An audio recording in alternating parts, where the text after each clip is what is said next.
श्रीराम. साधक हो, सध्या आपण सद्गुरू श्री ब्रह्मचैतन्य गोंदवलेकर महाराज यांचे शिष्योत्तम परमपूज्य श्री केशवराव बेलसरे तथा बाबा बेलसरे यांच्या आनंद साधना या दृढ निश्चयात्मक साधन व संपूर्ण समर्पण या पैलूंनी ओतप्रोत आत्मचरित्रात्मक साधन वृत्तांताचे वाचन करणार आहोत. तसेच रविवारी श्री महाराजांच्या काही भक्तांचे अनुभव ऐकणार आहोत.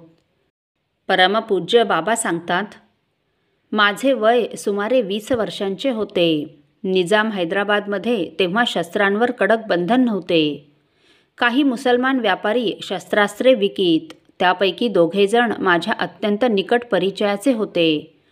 ब्रिटिशांविरुद्ध लढणाऱ्या काही भूमिगत क्रांतिकारकांशी या निमित्ताने माझा जवळचा संबंध आला.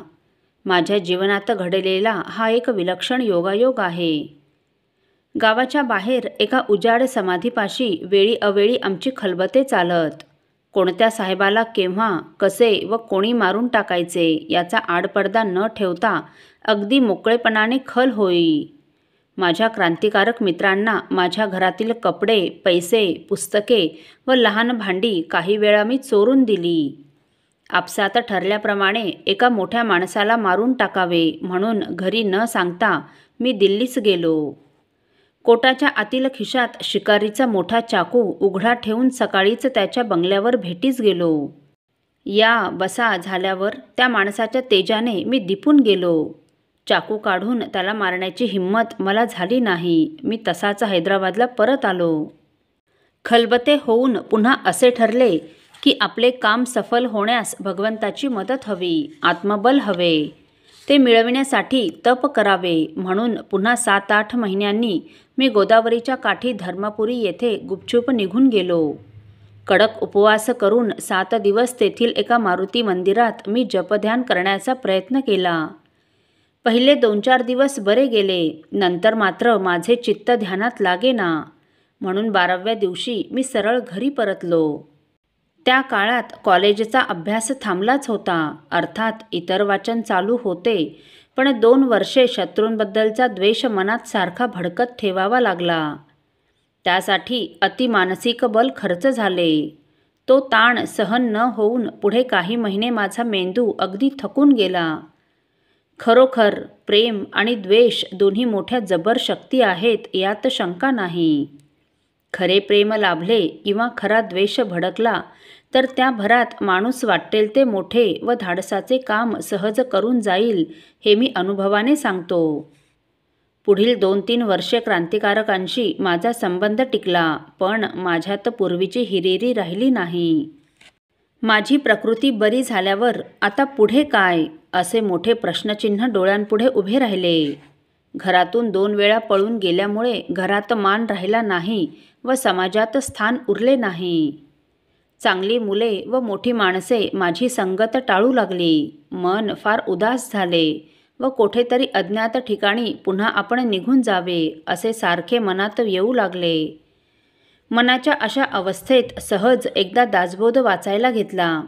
वाचता वाचता त्यामधील जेही उदंड कष्ट केले ते भाग्य भोगून ठेले ही ओवी माझ्या डोळ्यासमोर आली. तिचा विलक्षण परिणाम होऊन माझ्या मनाची निराशा तात्पुरती का होईना नाहीशी झाली. पुन्हा नियमितपणे कॉलेजात जाऊ लागलो. 2 वर्षे केलेला विज्ञानाचा अभ्यास सोडून मी तर्कशास्त्र घेतले आणि मॅट्रिकनंतर एकंदर 6 वर्षांनी इंटरची परीक्षा चांगली पास झालो. कॉलेजमधील ही 2 वर्षे माझ्या जीवनात फार महत्त्वाची आहे.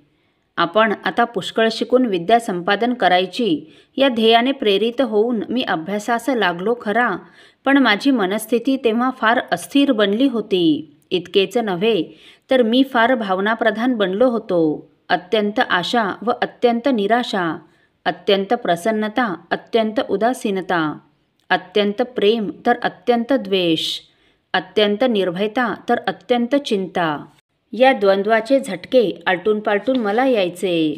निराशेचे आणि चिंतेचे झटके आले म्हणजे मनात नुसता गोंधळ चालायचा. कॉलेजच्या मागे एक डोंगर होता, त्यावर जाऊन अशा वेळी मी एकटा नामस्मरण करीत तासनतास बसून राही. जीवनाबद्दल कितीतरी उलटसुलट विचार आणि संशय मनात धुमाकूळ घालीत. पण या जंजाळात ईश्वराच्या अस्तित्वाबद्दल मात्र चुकूनसुद्धा कधी संशय आला नाही किंवा आत्महत्येचा विचार आला नाही.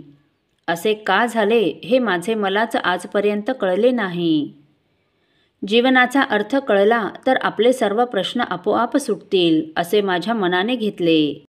त्यासाठी काय करावे या सूक्ष्म विवंचनेत असताना एका शनिवारी मी मारुतीरायाच्या दर्शनास गेलो आणि तेथेच नामस्मरण करीत बसलो.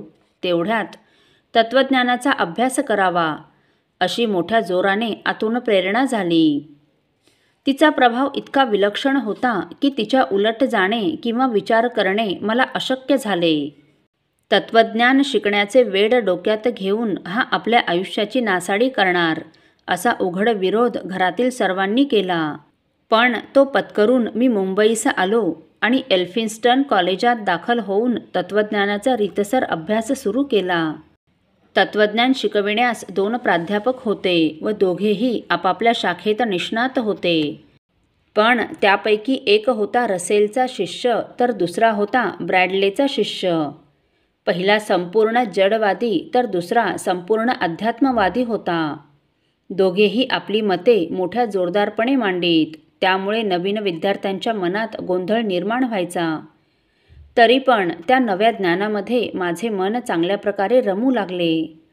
परीक्षेसाठी मानसशास्त्र हा एक स्वतंत्र विषय होता. मला त्याची फार गोडी लागली व ती पुढे जन्मभर टिकली. त्या शास्त्राचा अभ्यास मी अजून चालू ठेवला आहे. असो. साधक हो, कॉलेजची पहिली टर्म संपण्याच्या सुमारास परमपूज्य बाबांच्या जीवनात खऱ्या अर्थाने क्रांती करणारी एक विलक्षण घटना घडली. ती घटना आपण पुढील भागात ऐकणार आहोत. श्रीराम समर्थ. आपल्यातील कोणा श्रींच्या भक्तांना श्रींचे काही अनुभव आले असतील तर कृपया आपण मला ते 9422843253 अथवा सुनील दादांच्या 9892608401 या व्हॉट्सअप नंबरवर कळवावेत अशी नम्र विनंती. श्रीराम समर्थ.